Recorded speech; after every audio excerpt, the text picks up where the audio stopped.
فكشفنا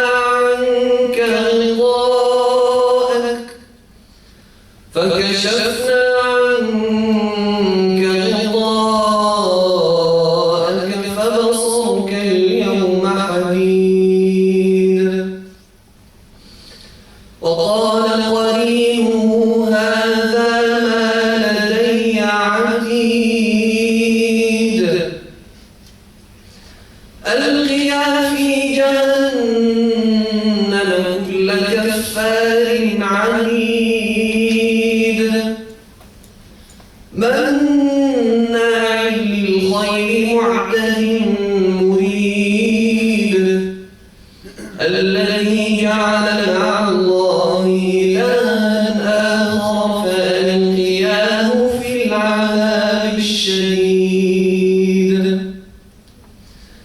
قال قرينه ربنا ما قضيته ولكن كان في ضلال بعيد. قال لا تختصموا لدي وقد قدمت إليكم بالوعيد. ما بدل القول لدي وما أنا بظلام للعبيد. يوم نقول لجهنم هل امتلأت وتقول هل من مزيد. يوم نقول لجهنم هل امتلأت وتقول هل من مزيد. وأزلفت الجنة للمتقين غير بعيد. هذا ما توعدون لكل أواب حفيظ.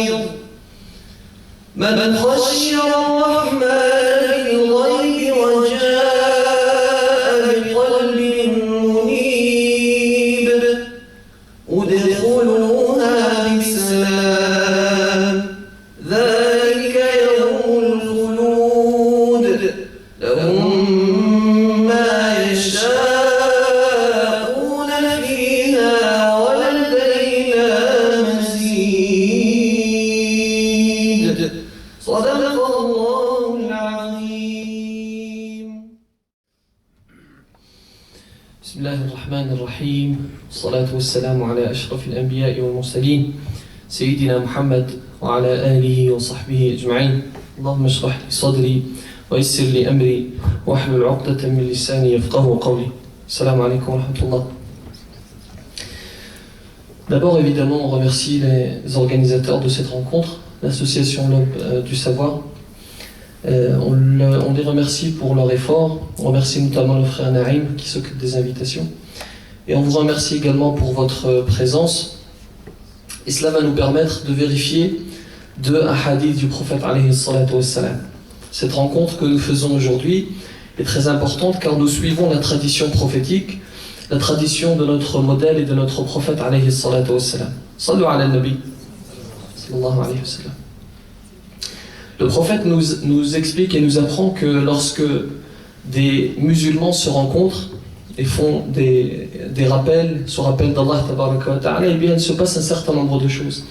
D'abord, Allah tabaraka wa ta'ala fait descendre sur chacun de nos cœurs ce qu'il appelle as-sakina.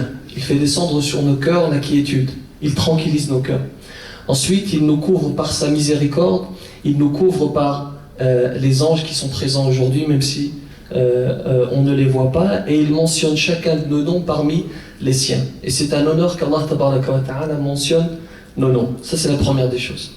Et ensuite, nous vérifions également un deuxième hadith du prophète sallallahu alayhi wa sallam, qui était visionnaire sallallahu alayhi wa sallam, qui nous dit dans un hadith: سيأتي على الناس زمان القابض على دينه كالقابض على الجمر. Viendra une époque durant laquelle celui qui tient à sa religion sera semblable à un homme qui tient dans sa main une braise. Regardez la métaphore extraordinaire du prophète sallallahu alayhi wa sallam. Il te dit en fait, il viendra une époque qui sera tellement difficile, il y aura tellement de tentations dans le monde entier. Parce qu'aujourd'hui, à cause de la mondialisation, nous sommes tentés partout où nous allons. Nous sommes tentés ici à Clermont-Ferrand, en France, en Belgique, et nous sommes même tentés en Arabie Saoudite à cause de cette mondialisation. Donc Dieu te dit, cette époque, le prophète sallallahu alayhi wa sallam te dit, dans cette époque si difficile, dans laquelle il y a un certain nombre de tentations, si tu tiens à ta religion, eh bien tu es semblable à cet homme qui tient dans sa main une braise. Et même si cette braise le brûle, il a envie de la lâcher, il a envie de la jeter, eh bien tu la tiens parce que tu tiens à Allah tabaraka wa ta'ala. Et par votre présence ici, en ce dimanche après-midi, vous vérifiez ce hadith. En tout cas, on espère qu'Allah tabaraka wa ta'ala l'accepte comme cela. Et une petite anecdote, pendant le mois de Ramadan, je dirigeais les tarawih dans une mosquée et nous étions en pleine Coupe du Monde. Vous vous souvenez, le Ramadan dernier. Et subhanallah, les jours de match, lorsqu'il y avait un match important, la France, je sais pas, le Brésil, je crois, ce sont les grosses équipes. Lorsque c'était jour de match, eh bien la mosquée se vidait parce que les gens allaient voir les matchs. Et Allah tabaraka wa ta'ala, ou plutôt le prophète, au travers de ce hadith, est visionnaire parce qu'il te dit à cette époque où tu es tenté d'abandonner la mosquée, alors que nous sommes en plein Ramadan, lorsque tu es tenté d'abandonner la mosquée pour ce match de foot, et que tu viens à la mosquée, Allah tabaraka wa ta'ala te récompense pour cela. Et subhanallah, les mosquées se vidaient. Évidemment, je ne suis pas de ceux qui disent que le foot est interdit ou que le divertissement est interdit. Évidemment non. Le divertissement, alhamdoulilah, est autorisé par notre noble religion. Mais sa'atun wa sa'a, il y a un moment pour tout. Il y a un moment dans lequel tu te recueilles, et durant le mois de Ramadan, il est important de se recueillir parce que le mois de Ramadan se meurt. Le mois de Ramadan se termine en 30 jours. Et ça passe très, très rapidement. Donc à ce moment-là, même si le divertissement n'est pas interdit, eh bien, tu fais un calcul assez simple et tu comprends qu'il est évidemment beaucoup plus important d'assister à la prière que de regarder ce match de foot. Et donc nous sommes aujourd'hui pour parler de la mort, pour parler de cette réalité qu'est la mort. Je ne suis pas là évidemment pour vous faire peur, hein, certains. On m'a dit que certains peut-être avaient peur de cette fin, de cette mort. Et bien aujourd'hui, Inch'Allah, nous allons expliquer ce qu'est la mort. Et vous allez entendre un certain nombre de choses qui peuvent paraître bizarres pour le non-croyant. Celui qui n'a pas de religion, celui qui ne croit pas en Dieu, il pense que c'est de la science-fiction lorsqu'on lui parle lorsqu'on lui explique qu'il y aura une vie après la mort, etc. Il peut se dire que finalement nous sommes de grands malades. Lorsqu'on parle de akhira, lorsqu'on parle de vie après la mort, lorsqu'on parle de hasanat, etc. Mais nous sommes des croyants. Nous croyons en notre Seigneur et nous croyons aux textes qui ont été révélés au prophète sallallahu alayhi wa sallam. Donc nous croyons fermement en cette réalité qu'est la mort. Donc nous allons l'évoquer, Inch'Allah.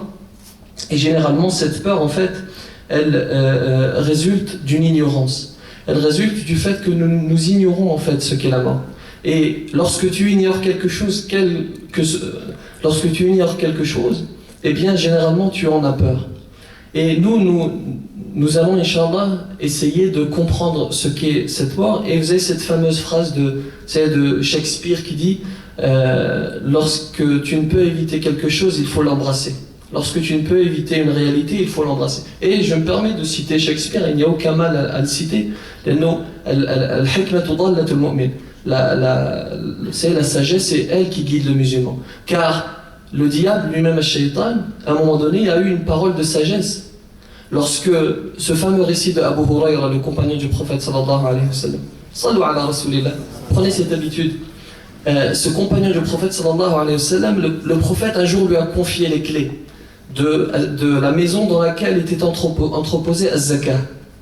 Il lui a confié les clés, c'est un récit connu. Il lui a confié les clés et Shaitan va se déguiser en un être humain qui va essayer de voler Az-Zakah. Abu Hurayra va l'attraper une première fois, une deuxième fois, une troisième fois. Les deux premières fois, Shaitan va réussir à s'en aller. Et la troisième fois, lorsque Abu Hurayra va l'arrêter, eh bien il va lui dire, cette fois-ci, Khalas, je ne reviendrai plus, mais relâche-moi et je te dirai une parole importante, je te dirai une parole qui te protégera de Satan. Et si tu la prononces lorsque tu dors, Shaitan ne pourra pas t'atteindre jusqu'au lendemain. Et il va lui dire, si tu dors en récitant Ayatul Kursi, Allahu la ilaha illa huwa al-hayyul qayyum, le verset, si tu récites cela, Shaitan ne t'atteindra pas jusqu'au lendemain. Et Abu Hurayra va prendre cette parole, va aller voir le prophète, va lui expliquer, et le prophète va lui dire, sais-tu qui était avec toi durant ces 3 nuits? Il va lui dire non. Il va lui dire, cet homme c'était Shaitan.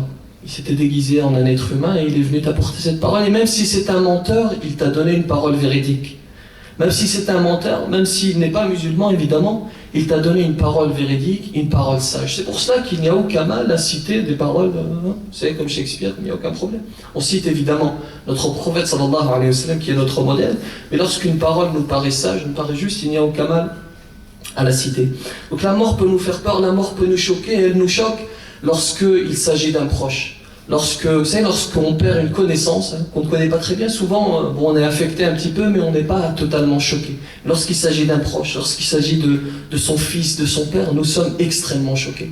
Et Umar radiyallahu ta'ala anhu, l'un des grands compagnons du prophète sallallahu alayhi wa sallam, va être choqué de la mort du prophète sallallahu alayhi wa sallam. Lorsque le prophète va rendre l'âme, il va sortir dans la rue et crier: celui qui dit que Mohammed est mort, je lui tranche la tête. Celui qui dit que Mohammed est mort, je lui tranche la tête. Et Abu Bakr, qui était plus calme, plus sage, va venir le voir et va lui citer cette parole qui est dans notre Coran, qui est وَمَا مُحَمَّدٌ إِلَّا رَسُولٌ قَدْ خَلَتْ مِن قَبْلِهِ الرُّسُلُ أَفَإِن مَّاتَ أَوْ قُتِلَ انقَلَبْتُمْ عَلَىٰ أَعْقَابِكُمْ وَمَن يَنقَلِبْ عَلَىٰ عَقِبَيْهِ فَلَن يَضُرَّ اللَّهَ شَيْئًا وَسَيَجْزِي اللَّهُ الشَّاكِرِينَ. Sadaqallahu al-Azim. Il va lui dire cette parole que l'on peut traduire comme cela: Mohammed sallallahu alayhi wa sallam n'est qu'un prophète parmi les prophètes. Est-ce que s'il vient à mourir ou à être tué, vous reviendrez sur votre message? Et là, Omar va dire à Abu Bakr: cette parole est dans le Coran. Il est choqué, il ne sait plus ce qui est dans le Coran. Il lui dit: oui, elle est dans le Coran. Et là, il va accepter. Donc la mort nous choque, nous fait peur, mais nous allons essayer, Inch'Allah, de la traiter et de la comprendre. Et nous allons commencer ce récit par l'un des épisodes du prophète, de la vie du prophète sallallahu alayhi wa sallam. Le prophète sallallahu alayhi wa sallam un jour va enterrer l'un de ses compagnons. Il va l'enterrer et puis généralement il avait pour habitude, une fois qu'il a terminé, de quitter l'assemblée et de rentrer. Et ce jour-là il va faire quelque chose d'inhabituel. Il va enterrer son compagnon et il va s'asseoir. Et les compagnons du prophète sallallahu alayhi wa sallam avaient pour habitude de suivre son comportement. Ils s'assoient et ils attendent ce que va leur dire le prophète sallallahu alayhi wa sallam. Et au passage, il faut remercier nos compagnons. Il faut les remercier grandement, car c'est grâce à nos compagnons que nous avons aujourd'hui cette noble religion. Sans nos compagnons, cette religion ne nous serait pas transmise. C'est grâce à ces compagnons qui ont suivi le prophète sallallahu alayhi wa sallam, qui étaient à l'affût de la moindre parole du prophète sallallahu alayhi wa sallam. C'est la sunna est gardée grâce à nos compagnons, et le Coran également, puisque Dieu nous dit Inna nahnu nazzalna dhikra wa inna lahu lahafidhun. Nous avons certes envoyé le Coran, nous en sommes les garants. C'est Dieu qui garantit la véracité du Coran, mais il la garantit au travers des compagnons. C'est grâce à ces compagnons que nous avons aujourd'hui le message. Et Abu Huraira radiyallahu ta'ala anhu suivait tellement le prophète sallallahu alayhi wa sallam que certains aujourd'hui disent que certaines de ses paroles sont fausses. Tellement il a suivi le prophète, on en arrive à dire qu'il n'est pas possible de le suivre autant. Donc il était à l'affût de la moindre de ses paroles et il nous a transmis ses paroles. Donc ils vont suivre le prophète sallallahu alayhi wa sallam dans son comportement, ils vont s'asseoir. Et là le prophète sallallahu alayhi wa sallam va se mettre à pleurer. Il va pleurer de manière terrible. Et les savants nous disent, en fait, nous donnent l'interprétation de cet acte et nous disent le prophète sallallahu alayhi wa sallam veut ici marquer le coup. Il pleure pour te montrer que ce qui va suivre est très important. Je pleure, alors écoute ce qui va suivre. Et c'est le même procédé qui est utilisé dans le Coran lorsque Dieu fait quelque chose d'inhabituel ou lorsqu'il jure par les éléments, lorsqu'il dit wal asr, wal shams, lorsqu'il jure par le soleil, par la lune, wal shams. En fait, Dieu t'interpelle, te dit regarde, je jure, car ce qui va suivre est très important, alors écoute. Et le prophète, effectivement, va prononcer une parole qui est très importante. Après avoir terminé de pleurer, il va dire Ala limithli hadha fa'a'adtu. Pour un jour ou pour une tombe semblable à celle-ci, préparez. Pour un jour semblable à celui-ci, préparez-vous. Et d'ailleurs, à la fin de la conférence, Inch'Allah, nous allons essayer de lister un certain nombre de choses à faire pour préparer cette mort, pour qu'elle soit la plus douce possible. Car la mort existe, la mort est une réalité. La seule question qui reste, c'est ta mort va-t-elle être douce ou est-ce qu'elle va être difficile? C'est la seule question qui subsiste. Et donc, Al-Qabr, c'est la première des maisons que tu vas rencontrer. Après avoir vécu un certain nombre d'années, tu peux vivre 60 ans, tu peux vivre 90 ans. Aujourd'hui, on a des hommes qui vivent jusqu'à 100 ans. Et dans le passé, les hommes vivaient beaucoup plus. C'est que Nuh alayhi salam, il a vécu 950 ans. Nuh alayhi salam, il a vécu 950 ans. Les bébés à l'époque de Nuh alayhi salam, vous savez combien ils vivaient? Ou plutôt ceux qui mouraient jeunes, ils mouraient à 150 ans. Celui qui mourait à 150 ans, c'était un jeune. Et les vieux arrivaient à 1000 ans assez facilement. Et Nuh alayhi salam va vivre 950 ans. Et Jibril alayhi salam va dire au prophète sallallahu alayhi wa sallam: Ya Muhammad, a'ish ma shi'ta fa innaka mayyit. Il va lui dire: vis autant que tu peux, autant que tu veux, mais tu es mourant. C'est-à-dire que c'est cela qu'il faut comprendre. Même si on vit un certain nombre d'années, nous allons mourir et nous allons nous retrouver dans cette première maison qui est la tombe. Et Nuh alayhi salam, qui a vécu 10 fois plus que nous, qui a vécu quasiment 1000 ans, lorsqu'il vient à mourir, l'ange de la mort l'interpelle et lui dit oh Nuh,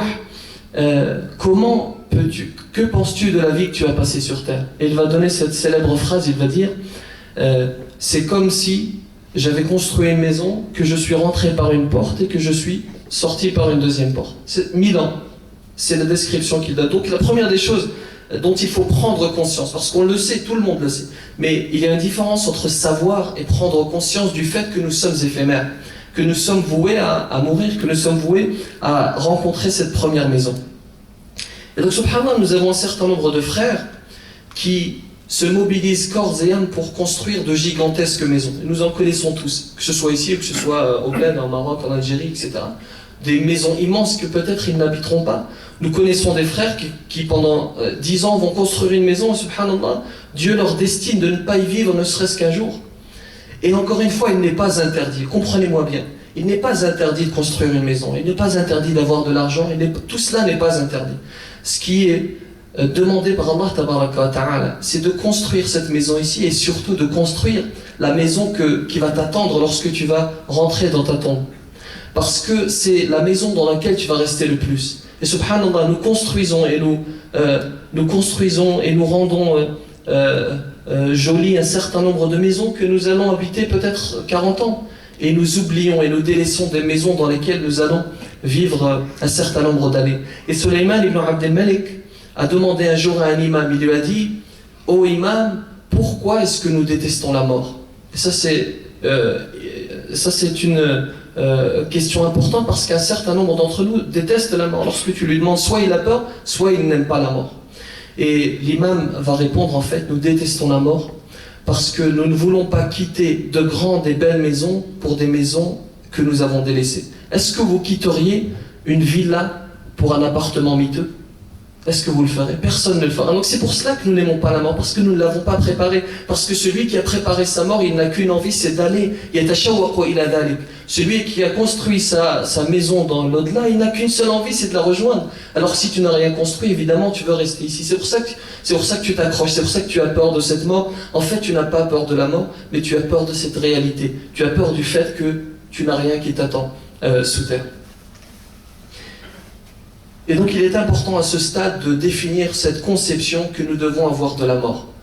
La définition de la conception est très importante. Nous, musulmans, nous pensons qu'il y a une vie après la mort. Nous pensons qu'en fait la vie est constituée de 2 tronçons. Elle est constituée d'un premier tronçon qui est ici-bas, et d'un deuxième tronçon qui est dans l'au-delà. Et donc en fait la mort n'est qu'une étape dans la vie.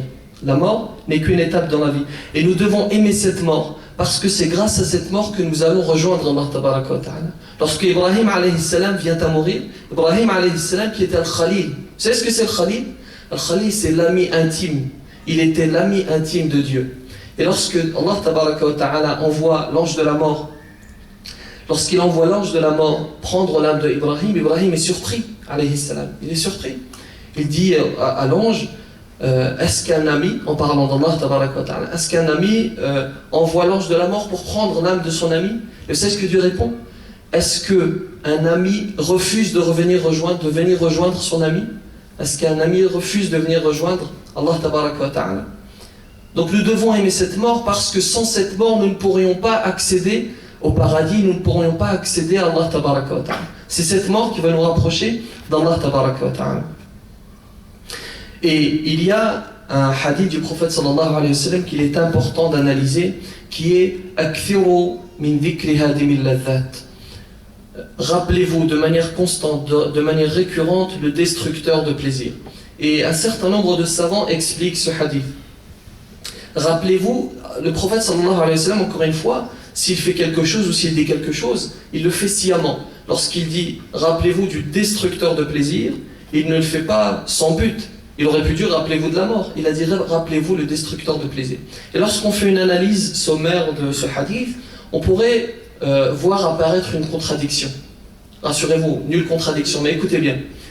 Allah tabaraka wa ta'ala nous promet des plaisirs dans l'au-delà. Et pourtant il dit rappelez-vous le destructeur de plaisir. Eh bien les savants te disent, en fait Dieu te dit ici, rappelez-vous constamment ce processus qui va vous permettre d'abandonner les plaisirs mondains, les plaisirs éphémères, les plaisirs d'ici-bas, les plaisirs avec un petit p, pour accéder au plaisir éternel, au plaisir d'Allah tabaraka wa ta'ala, au plaisir avec un grand P. Voilà l'analyse de ce hadith du prophète sallallahu alayhi wa sallam. Et il y a également un verset qui nous dit Kullu nafsin dha'iqatul maut. Toute âme goûtera à la mort, je crois que c'est le titre de l'intervention. Kullu nafsin dha'iqatul maut. D'abord, la première des choses, Allah tabaraka wa ta'ala te dit toute âme, chaque âme goûtera à la mort. Parce que la mort est quelque chose de tout à fait personnel. Tu seras seul face à la mort. Personne ne pourra venir à ton secours. C'est pour cela qu'il est important de rappeler que si tu fais quelque chose, quel que ce soit, si tu fais un acte, si tu ne le fais pas pour Allah tabaraka wa ta'ala, alors ne te fatigue pas. Inutile de faire des choses si ce n'est pas pour Allah tabaraka wa ta'ala. Parce que le jour du jugement, lorsque Dieu t'interpellera, il te dira pour qui as-tu fait cela? Et toi tu vas répondre je l'ai fait pour toi, oh Allah. Je l'ai fait pour toi. Il va dire tu mens. Tu as fait cela pour qu'on dise Masha'Allah. Tu as donné de l'argent pour qu'on dise Masha'Allah, il a donné de l'argent.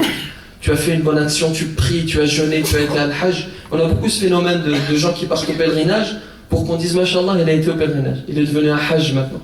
Je ne sais pas si vous avez ce phénomène également. Donc, subhanallah, si tu ne fais pas cela pour Allah tabaraka wa ta'ala, le jour du jugement, Allah tabaraka wa ta'ala te dira va chercher ta récompense auprès de celui pour lequel tu l'as fait. Et si tu vas retrouver cette personne pour laquelle tu as fait cette chose, évidemment il ne pourra rien pour toi ce jour-là.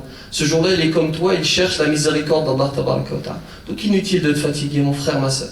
Si tu fais quelque chose, sois sincère, fais-le pour Allah tabaraka wa ta'ala. Ce sont des choses évidentes, mais il est important de les rappeler, il est important d'en prendre conscience. Et Kullu nafsin dha'iqatul maut. Lorsque les anges ont entendu ce verset, ils se sont réjouis. Ils ont dit alhamdulillah, Dieu dit Kullu nafsin, toute âme goûtera à la mort. Or l'ange n'a pas d'âme et donc l'ange ne goûtera pas à la mort. Ensuite Dieu a envoyé un autre verset qui dit Kullu man 'alayha fan. Tout ce qu'il y a sur cette terre est voué à la perdition. Et les anges se sont réjouis, nous ne sommes pas sur terre, nous sommes dans les cieux, donc nous ne sommes pas voués à la mort. Et Dieu a envoyé un dernier verset pour couper court à tout cela, il dit Kullu shay'in halikun illa wajha. Toute chose est vouée à perdition, excepté son visage, le visage d'Allah tabaraka wa ta'ala. Allah tabaraka wa ta'ala en fait. Kullu nafsin dha'iqatul maut. Pourquoi est-ce qu'il dit toute âme goûtera à la mort? Et il ne dit pas toute âme va mourir. Toute âme goûtera à la mort parce que la mort a un goût. Parce que lorsque tu vas mourir, selon ton comportement ici-bas, tu vas ressentir une certaine chose. Selon ton comportement, selon les actions que tu as réalisées, nous allons en parler par la suite, tu auras un goût particulier et Allah tabaraka wa ta'ala va t'envoyer soit un nazi'at, soit il va t'envoyer un nashitat. C'est cette sourate, bismillahir-rahmanir-rahim, wa nazi'ati gharqa, wa nashitati nashta. Un nazi'at, ce sont les anges qui vont arracher l'âme. Ce sont les anges qui vont arracher l'âme. Pourquoi est-ce qu'ils arrachent l'âme?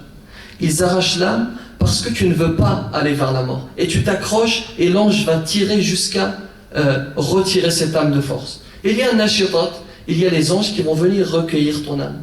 Ils vont venir la prendre de manière douce. Pourquoi? Parce que tu veux aller vers la mort, parce que tu as compris cette conférence et tu as compris la conception de la mort. Et tu as compris qu'en fait, c'est grâce à cette mort que tu retrouves ton Seigneur. Donc tu veux aller vers ton Seigneur et c'est un nashitat qui vont venir prendre ton âme. Et les savants disent, lorsque l'ange de la mort veut recueillir ton âme, c'est comme s'il sortait une aiguille du beurre. Réfléchissez à cette image, comme si on retirait une aiguille du beurre. Elle se retire très facilement parce que ton âme veut aller vers Allah tabaraka wa ta'ala. Et le problème de la mort, c'est comme un certain nombre de concepts dans notre religion, c'est l'inconsistance. Parce que l'être humain généralement aime toucher les choses, il aime avoir du concret. On aime, c'est le problème du matérialisme, on aime avoir de l'argent, on aime voir des choses concrètes. Et la mort c'est quelque chose de flou, c'est quelque chose d'assez inconsistant. Et personne ne s'est jamais réveillé pour nous expliquer ce qu'est réellement la mort. Mais nous avons des textes auxquels nous croyons. Bien qu'il y a, subhanallah, on ne peut pas regarder, on ne peut pas voir le nombre de hasanat que nous avons. On peut tous accéder sur nos smartphones maintenant à nos comptes bancaires, etc. Mais vous avez des frères qui sont en train de développer une application qui va arriver bientôt. Je trouve l'idée extraordinaire. Ils développent une application qui pourra te donner ton compte en hasanat. Alors évidemment, c'est pas précis, seul Allah tabaraka wa ta'ala sait combien de hasanat tu as, mais il est important d'être encouragé par ce genre de choses. C'est-à-dire que nous avons un certain nombre de textes qui nous disent si tu fais cela, Allah tabaraka wa ta'ala te donnera tant de hasanat. Et c'est toi qui augmente ton compte et qui le diminue si tu fais des péchés. Je trouve l'idée assez intéressante. Donc la mort est inconsistante. Mais Allah tabaraka wa ta'ala te dit si tu crois en cette mort, bien qu'elle soit inconsistante, si tu crois au prophète, bien que tu ne l'aies jamais vu, si tu crois à Allah tabaraka wa ta'ala, bien que tu ne l'aies jamais vu, tu entreras au paradis. Et c'est le sens des versets dans Surat al-Baqarah. Allah tabaraka wa ta'ala me dit, Bismillahirrahmanirrahim, Alif Lam Mim, ذلك الكتاب لا ريب فيه هدى للمتقين الذين يؤمنون بالغيب ويقيمون الصلاة ومما رزقناهم ينفقون الذين يؤمنون بالغيب ceux qui croient en l'invisible. Allah tabaraka wa ta'ala, lorsqu'il décrit les caractéristiques de ceux qui ont cru, il dit parmi les caractéristiques, il dit ceux qui croient en l'invisible, et l'une des interprétations de l'invisible, c'est la mort. Si tu crois en l'invisible, tu fais partie de ceux qui ont cru. Et Allah tabaraka wa ta'ala utilise beaucoup, pour pallier cette inconsistance, il utilise beaucoup le rappel. Il utilise cela pour un certain nombre de choses, et notamment pour la mort, mais également pour quelque chose d'important qui est la bienfaisance envers les parents. Vous savez, par nature, l'être humain est quelqu'un d'ingrat. Lorsque tes parents prennent soin de toi et lorsque tu prends de l'âge, tu ne prends pas forcément soin d'eux. Et nous avons un certain nombre, pas dire de frères, mais d'êtres humains qui, lorsqu'ils prennent de l'âge, vous savez ce qu'ils font? Ils jettent leurs parents dans des maisons de retraite. Vous savez ça? Il y a même des frères qui mettent leurs parents dans des maisons de retraite. Vous savez comment est-ce qu'ils les traitent dans les maisons de retraite? Est-ce que vous savez que nos parents, parce que ce sont nos parents, parce que des frères mettent leurs parents dans ces maisons, vous savez qu'ils sont frappés par les infirmières? Est-ce que vous savez comment est-ce qu'on les traite? Vous savez que Allah tabaraka wa ta'ala nous dit Allahu alladhi khalaqakum min da'fin thumma ja'ala min ba'di da'fin quwwa thumma ja'ala min ba'di quwwatin da'fan wa shayba. Allah tabaraka wa ta'ala t'explique qu'il t'a créé comme un être faible. Lorsque tu es bébé, tu es sans défense. Et tu as tes parents pour t'aider, pour te couvrir, pour te sécuriser. Et lorsque tu grandis, tu deviens fort.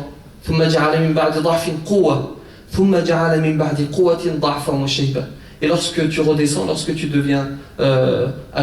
prends de l'âge, tu deviens comme un bébé, tu deviens sans défense. C'est pour ça que Dieu te rappelle, te dit lorsque tes parents se retrouvent sans défense, alors comporte-toi avec eux comme ils se sont comportés avec toi lorsque tu étais enfant. Et il est rapporté que un homme a été vu sur un marché. C'est une histoire, un récit assez connu. Il a été vu sur un marché en train de frapper son père. Sur un marché, et les gens vont venir l'attraper, lui dire mais qu'est-ce que tu es en train de faire? Tu frappes ton père. Et le père va parler, il va dire laissez-le, parce que moi j'ai frappé mon père ici. Parce que moi j'ai frappé mon père, j'ai fait exactement la même. Kama tadin utudan.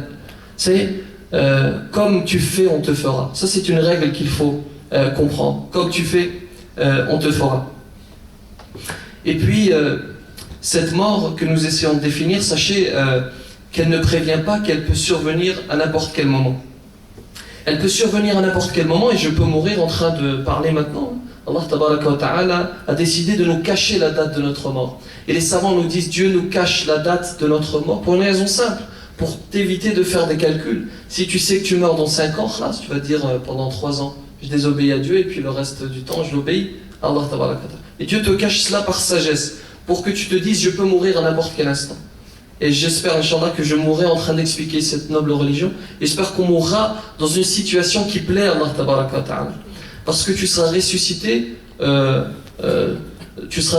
si tu meurs en faisant du bien, tu seras ressuscité en faisant du bien. Si tu meurs en faisant du mal, tu seras ressuscité malheureusement dans le même état. Et donc, la mort ne prévient pas. Et un jour, je faisais un rappel dans un mariage. C'était un mariage, je faisais un rappel et puis j'ai évoqué la mort, vous savez. Puis les responsables, je crois, du mariage sont venus me voir et me dire mais non, on ne parle pas de la mort, c'est un mariage. Je leur dis ah bon? Parce que la mort choisit entre le mariage et l'enterrement. La mort ne choisit pas, tu peux être frappé à n'importe quel moment. C'est pour ça qu'il est important de faire le rappel en toutes circonstances. Et la mort t'atteindra, ne t'inquiète pas. Ne fais pas de calcul parce qu'elle t'atteindra. Regardez ce récit de Sulayman alayhi salam. Sulayman alayhi salam, il avait pour habitude, ou plutôt il avait un certain nombre de capacités. Allah tabaraka wa ta'ala l'a doté d'un certain nombre de capacités. Et il l'a notamment doté de la capacité de contrôler les éléments.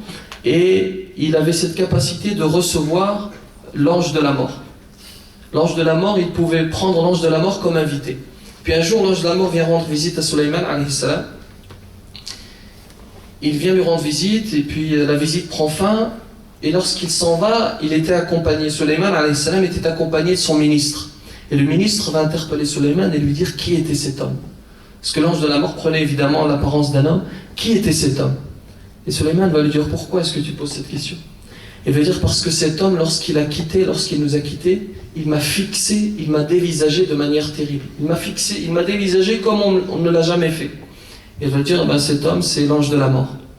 Et là, le ministre va être pris de peur et il va dire au Sulayman, je t'en conjure, contrôle les éléments et envoie-moi en Inde. Il lui dit, je t'en conjure, envoie-moi en Inde. Et Sulayman va lui dire, est-ce que tu penses que si je t'envoie en Inde, l'ange de la mort ne t'atteindra pas? Il lui dit, peu importe, envoie-moi en Inde. Et là, Sulayman va l'envoyer en Inde. Évidemment, l'ange de la mort l'attendait, il prend son âme. Et ensuite, l'ange de la mort va revenir voir Sulayman alayhi salam. Sulayman qui était à Jérusalem, le détail est important. Il vient voir Sulayman et il lui dit sais-tu pourquoi est-ce que j'ai dévisagé cet homme? Il lui dit non. Il dit j'ai dévisagé parce que nous sommes à Jérusalem et quelques heures auparavant Dieu m'avait demandé de prendre son âme en Inde. Et je me demandais comment est-ce que j'allais faire, comment est-ce qu'il allait faire pour faire autant de kilomètres, se rendre en Inde et comment est-ce que j'allais subhanallah lui prendre. C'est-à-dire qu'il est inutile de faire des calculs. Si Dieu t'a fixé la destinée, sache que l'ange de la mort te rendra visite. Et Dieu nous dit dans un verset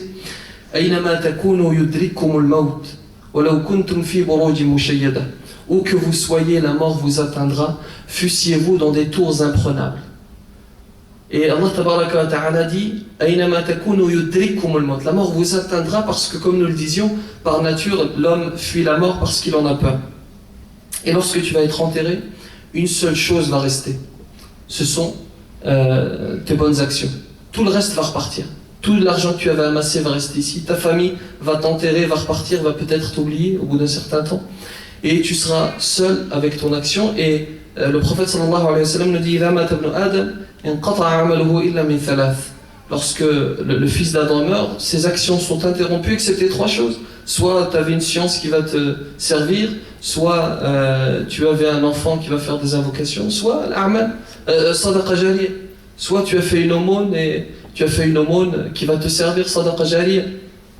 Et pendant le mois de Ramadan, subhanallah, et c'est important de le rappeler également maintenant, lorsque nos frères en Palestine se faisaient massacrer, c'est à ce moment-là qu'il fallait le plus faire sadaqa, donner pour nos frères. Parce que si nous ne sommes pas capables de nous rendre sur place, alors la moindre des choses c'est de faire cela, parce que Dieu va nous demander des comptes lorsque nous allons mourir. Il va nous demander qu'est-ce que vous avez fait de cet argent que je vous ai confié. Qu'est-ce que vous avez fait de cet argent, parce que vous avez la responsabilité de vos frères. Nous avons la responsabilité de nos frères à Gaza, en Syrie, et nous avons la responsabilité de nos frères qui sont touchés par la famine.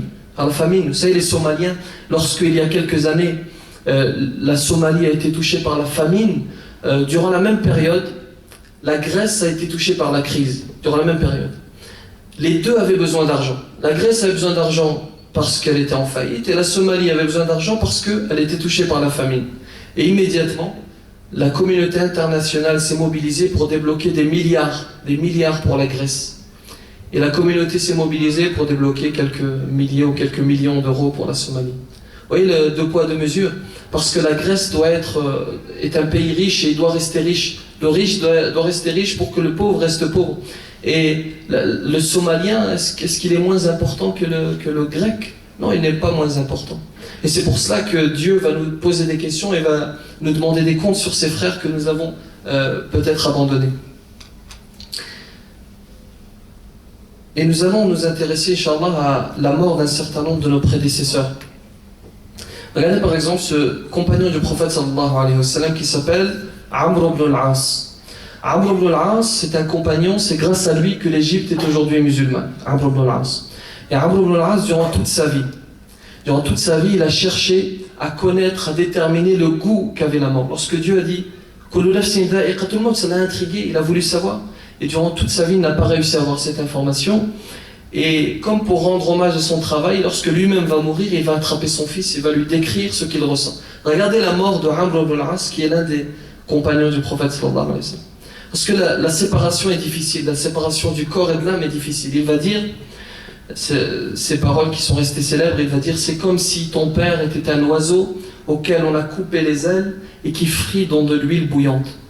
Il va dire, c'est comme si l'on avait posé sur la poitrine de ton père une montagne et ton père ne peut respirer que par la fente d'une aiguille. Regardez la mort de Amr ibn al-As, qui était l'un des plus grands compagnons du prophète sallallahu alayhi wa sallam. Si ça c'est la mort de Amr ibn al-As, que dire de la mort de Fir'aun? Que dire de la mort de ceux qui désobéissent à Allah? C'est pour cela que c'est à toi de choisir. Comment est-ce que tu veux que ta mort soit? Comment veux-tu? Est-ce que tu veux qu'elle soit douce ou est-ce que tu veux qu'elle soit difficile? Et le prophète sallallahu alayhi wa sallam, même lui qui est le prophète, qui est l'élu, qui est l'envoyé, lorsqu'il va mourir, il va dire Subhanallah, inna al-maut ila sakarat. Il va dire Subhanallah, je ressens une agonie, je ressens une douleur. Il est rapporté que Omar ibn al-Khattab, radiyallahu ta'ala anhu, c'est que lorsqu'on meurt, Allah tabaraka wa ta'ala nous envoie des anges qui vont nous questionner qui est votre Seigneur, quel est votre livre, que dites-vous d'un homme qui a été envoyé chez vous? Et il est rapporté qu'Omar, radiyallahu ta'ala anhu, lorsqu'il est mort, c'est lui qui a questionné les anges. C'est lui qui a dit qui est votre Seigneur, quel est le livre. Et subhanallah, c'est nous qui décidons de la mort que nous souhaitons avoir. Et comme je le disais tout à l'heure, voici un certain nombre d'actions que nous pouvons réaliser pour rendre cette mort plus douce. D'abord, le musulman doit être quelqu'un de miséricordieux, à l'image d'Allah tabaraka wa ta'ala. Il doit faire preuve de miséricorde.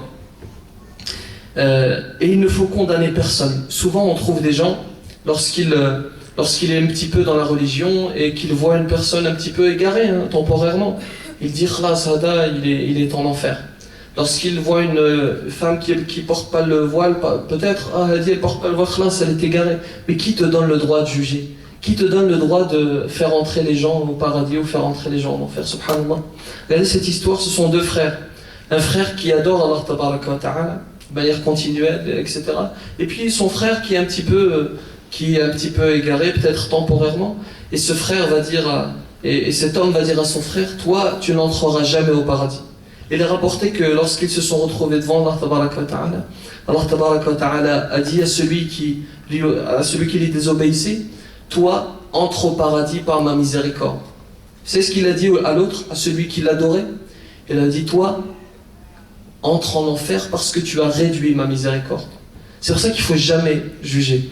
Parce que les actions du musulman ne sont validées que par leur fin. Si tu es musulman durant toute ta vie, que tu pratiques les enseignements du prophète sallallahu alayhi wa sallam, et qu'à la fin de ta vie tu désobéis et tu sors de cette religion, eh bien tu mourras ainsi, tu mourras non musulman. Et celui que tu as condamné, celui pour lequel tu as dit khlas, tu vas en enfer, il se peut qu'il se repentisse et qu'il soit meilleur que toi. C'est pour ça qu'il ne faut jamais juger son frère.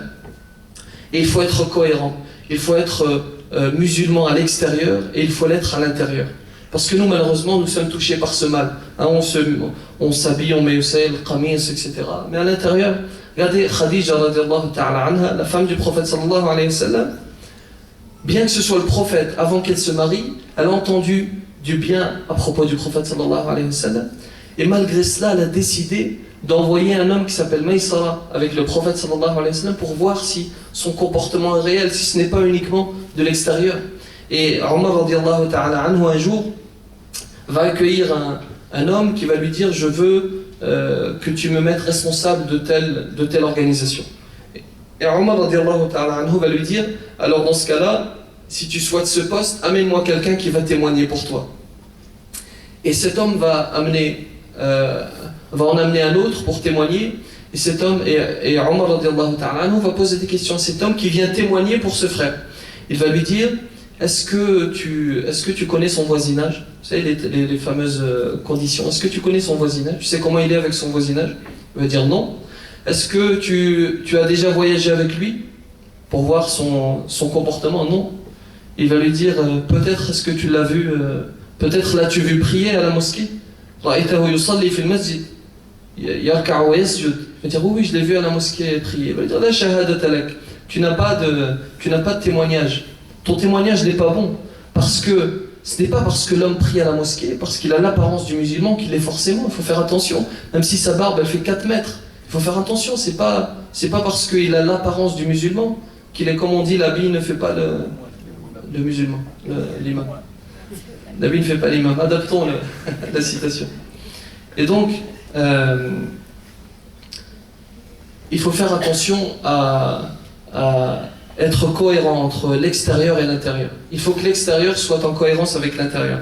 Il faut également délaisser cet orgueil naturel, car l'orgueilleux aura une mort difficile et n'entrera pas au paradis. Celui qui est orgueilleux, il n'entrera pas au paradis. Regardez Iblis, Iblis, il est sorti du paradis. Pourquoi? Parce qu'il était orgueilleux. Regardez le verset. وَإِذْ قُلْنَا لِلْمَلَائِكَةِ اسْجُدُوا لِآدَمَ فَسَجَدُوا إِلَّا إِبْلِيسَ. Regardez si on analyse le verset. وَإِذْ قُلْنَا لِلْمَلَائِكَةِ, lorsque nous avons ordonné aux anges de se prosterner, ils se sont tous prosternés excepté Iblis. Si vous analysez ce verset, on dirait que Iblis fait partie des anges. Ils se sont tous prosternés excepté Iblis. Est-ce qu'Iblis est un ange? Non, il n'est pas un ange. Mais regardez, tellement il était aimé par Allah tabaraka wa ta'ala, Dieu le considérait comme un ange. C'est pour ça qu'il dit excepté Iblis. Lorsque vous adoptez un enfant, lorsque vous l'adoptez, vous le considérez comme votre fils. Vous ne faites pas ce calcul qui consiste à dire lui c'est mon fils naturel et lui c'est mon fils adopté. Et donc Iblis, il était considéré comme un ange et il était aimé par Allah tabaraka wa ta'ala. Mais à cause de son orgueil, il va être sorti du paradis. Il faut également apprendre à pardonner à son frère. Il faut faire preuve de miséricorde. Regardez, cet homme, c'est une histoire extraordinaire. Regardez cet homme qui va se marier et qui au bout de quelques temps,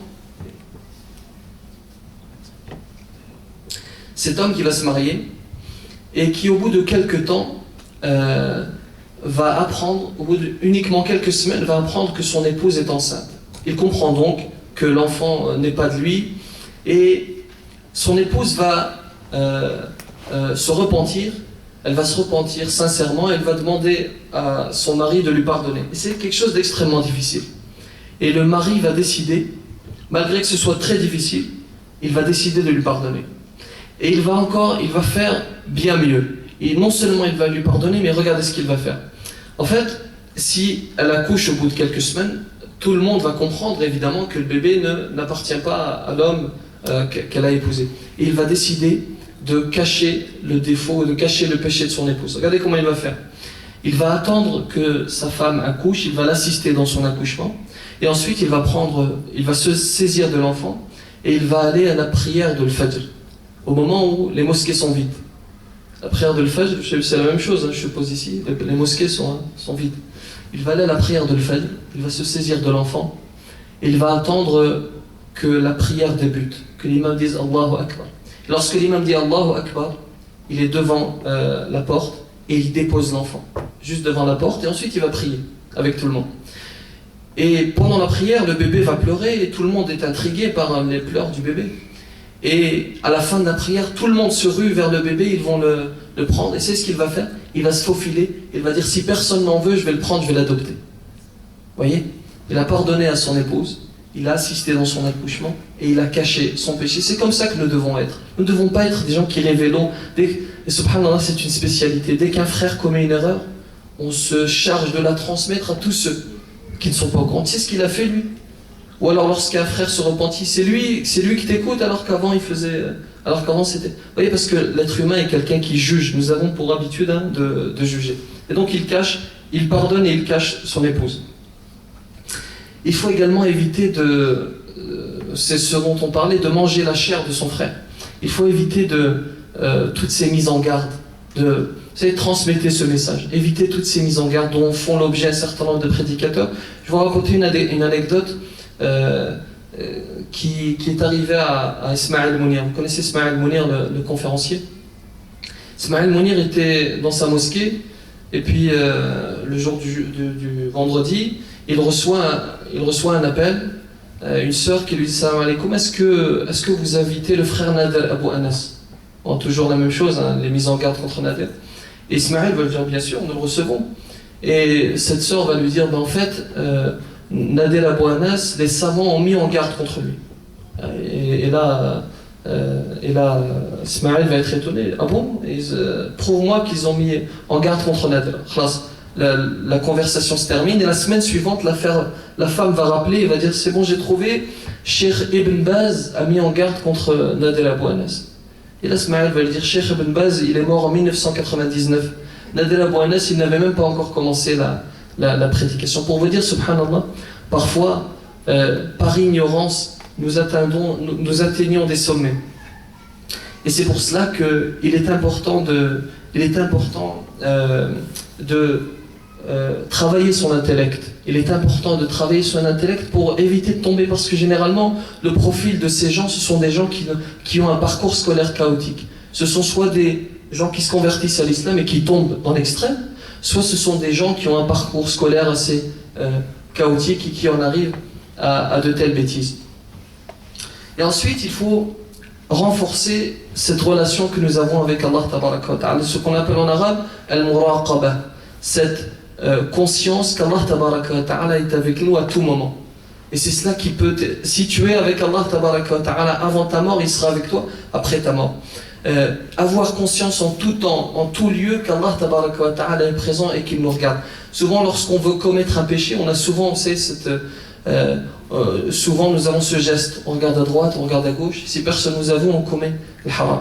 Mais lorsque tu sais qu'Allah tabaraka wa ta'ala te voit, tu n'as plus ce regard droite-gauche. Tu as uniquement un regard vertical. Tu oublies ce regard horizontal. Parce que tu sais que tu traites avec Allah tabaraka wa ta'ala. Regardez cet homme, et l'histoire est connue parce que le fils de cet homme est un savant qui est connu. Cet homme qui marche, qui est dans un état d'extrême faim, c'est une histoire répandue. Il est dans un état d'extrême faim et il va trouver une pomme. Il est à côté d'un verger, à côté d'un pommier, et vous avez une pomme qui tombe sur le sol, et il va ramasser cette pomme parce qu'il est dans un état d'extrême faim, et il va couper la pomme, il va manger la moitié, et ensuite il va se rendre compte qu'il vient de manger une pomme qui ne lui appartient pas. Qu'est-ce qu'on ferait à ce moment-là, nous? Si vous êtes sincère, qu'est-ce qu'on ferait à ce moment-là? On jette la pomme et puis on continue notre chemin. Cet homme va se saisir de cette pomme, et il va aller voir le responsable qui est dans le verger. Il va rentrer, il va dire... j'ai mangé la moitié de cette pomme, alors soit tu me pardonnes, soit je travaille pour toi, etc. Et l'homme va lui dire, je ne suis qu'un simple serviteur, le propriétaire du verger habite à des kilomètres d'ici. Encore une fois, qu'est-ce qu'on ferait? On jette la pomme et on part. Et cet homme va se saisir de cette pomme et il va parcourir un certain nombre de kilomètres jusqu'à arriver devant la maison de cet homme. Il arrive devant la maison de cet homme, il arrive à la prière de El-Asr, et il va attendre que cet homme sorte de la maison. Il va sortir, il va l'interpeller et lui dire, j'ai mangé la moitié de cette pomme, alors soit tu me pardonnes, soit je travaille pour toi. Et cet homme va réfléchir, il va être surpris, il va être étonné, il va dire, subhanallah, il y a encore des gens de cette nature, encore des gens qui traitent avec Allah tabaraka wa ta'ala. Cependant, il va dire, Wallahi, je ne te pardonne pas. Cet homme va dire, à cet homme qui est venu nous rendre visite à des kilomètres. Wallahi, je ne te pardonne pas, ou plutôt, je te pardonne si tu remplis une condition. Il va lui dire, je te pardonne si tu te maries avec ma fille. Et là, l'homme va dire, ah ben évidemment, non seulement tu me pardonnes, mais en plus je me marie avec ta fille tout de suite. Et là, il va dire, écoute, ma fille est sourde, muette, aveugle, paralysée. Et là, l'homme va comprendre et va dire, frère, je me marie tout de même. Si tu me pardonnes, je vais me marier avec ta fille. Et l'homme, ou plutôt le jour où cet homme va voir son épouse pour la première fois, il entre et il réfléchit, il dit, qu'est-ce que je dis? Est-ce que je dis salam alaikum? Même s'il dit salam alaikum, elle n'entend pas. Et même si elle entend, elle ne pourra pas répondre, elle est sourde, muette. Et il va tout de même dire, Allah tabaraka wa ta'ala nous demande de nous saluer nous-mêmes. Fasallimu ala anfusikum tahiyatan min indillahi mubarakatan tayyiba. Lorsque vous entrez dans une maison, même s'il n'y a personne, il faut dire Assalamu alaikum wa rahmatullah. Et donc il entre et il dit Assalamu alaikum wa rahmatullah. Et là il entend une voix il entend la femme lui répondre Wa alaikum assalam wa rahmatullah. Donc elle n'est ni sourde ni muette. Ensuite elle va se lever et elle comprend qu'elle n'est pas paralysée. Elle va venir vers elle et elle comprend qu'elle n'est pas aveugle. Et elle va lui dire Wallah, ton père m'a menti, il m'a dit que tu étais sourde, etc. Elle va dire Wallah, mon père ne t'a pas menti. Je suis sourde, je n'écoute que ce qui plaît à Allah tabaraka wa ta'ala.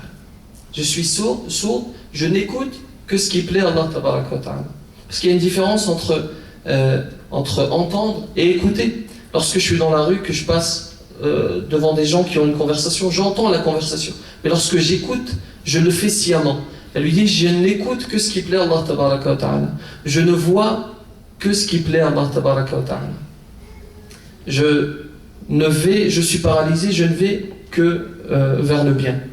Et de cette union va naître le célèbre imam qui s'appelle Abu Hanifa al-Nu'man. Ce célèbre imam qui a été précieux pour notre religion. Et puis, une dernière chose.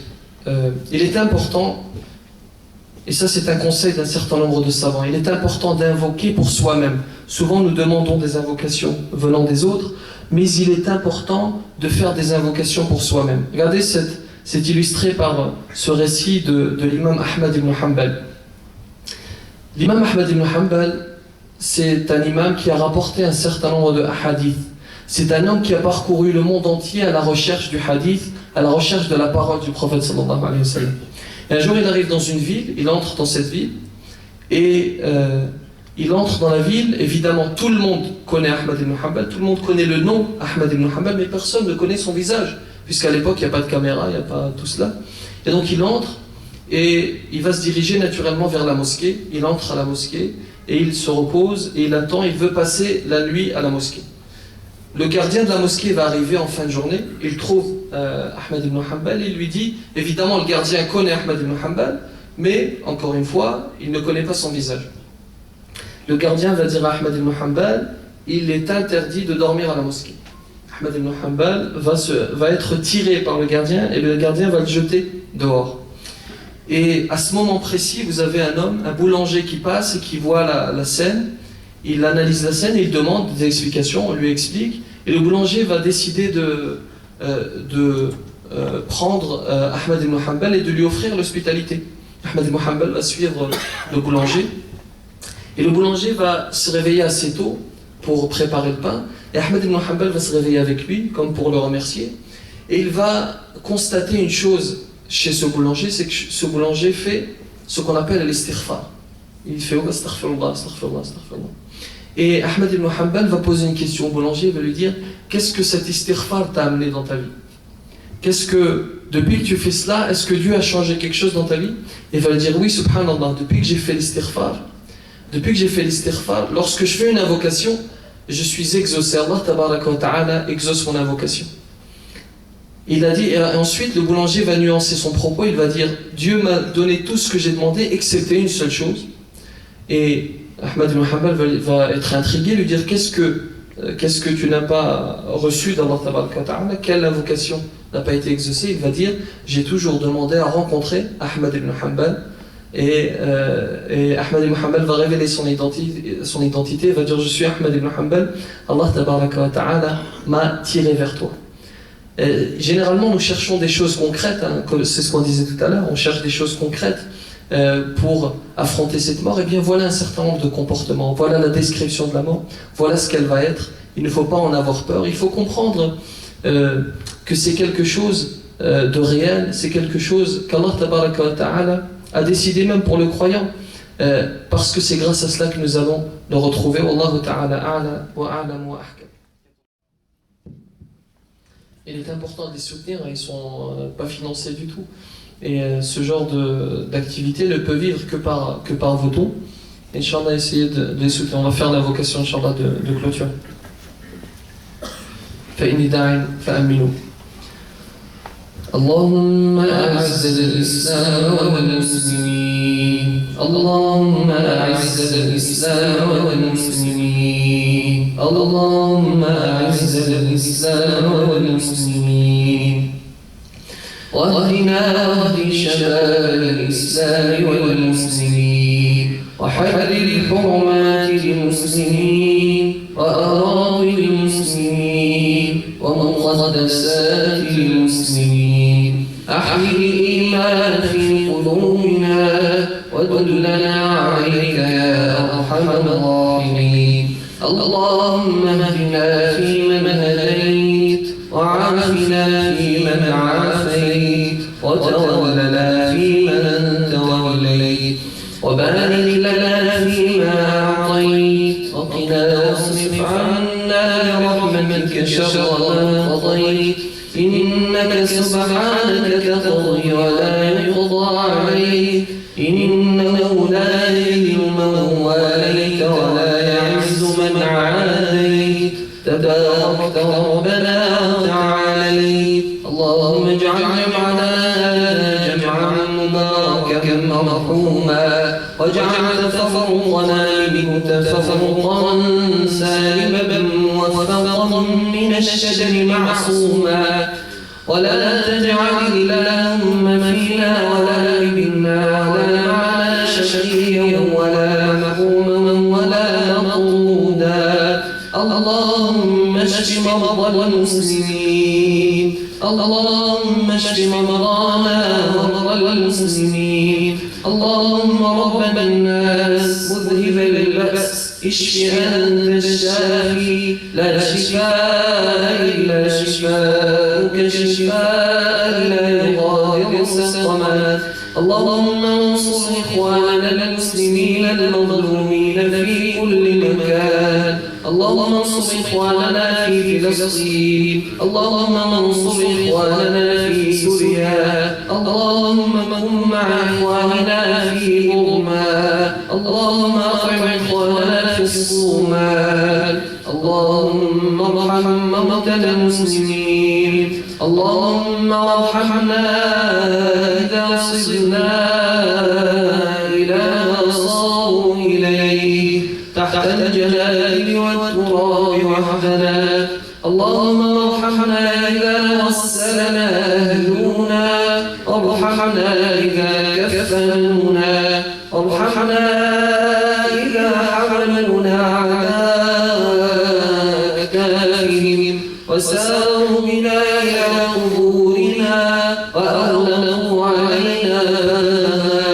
اللهم اجعلها روضة من رياض الجنة ولا تجعلها حفرة من حفر النيران. يا سارع الصوت يا سابق الفوت يا كاسي العطاء لحما بعد الموت. نعوذ بك اللهم من عذاب قبر ومن سؤال منكر ونكير. وبيض وجوهنا ويسر حسابنا ويمم كتابنا وثقل ميزاننا بالحسنات وثقل ميزاننا بالحسنات وثقل ميزاننا بالحسنات. اللهم اجعلنا ممن ينادى باسمائهم على أبواب الجنة الثمانية. أين فلان بن فلان لقد فاز فوزا عظيما أدخلوه إلى رضوان الله والجنة ولا تجعلنا ممن ينادى بأسمائهم على أبواب جهنم السبعة أي فلان بن فلان لقد خسر خسرانا مبينا وضل ضلالا بعيدا أدخلوه إلى جهنم ربنا آتنا في الدنيا حسنة وفي الآخرة حسنة وقنا عذاب النار وأدخلنا الجنة مع الأبرار سبحان ربك رب العزة عما يصفون وسلام على المرسلين والحمد لله رب العالمين.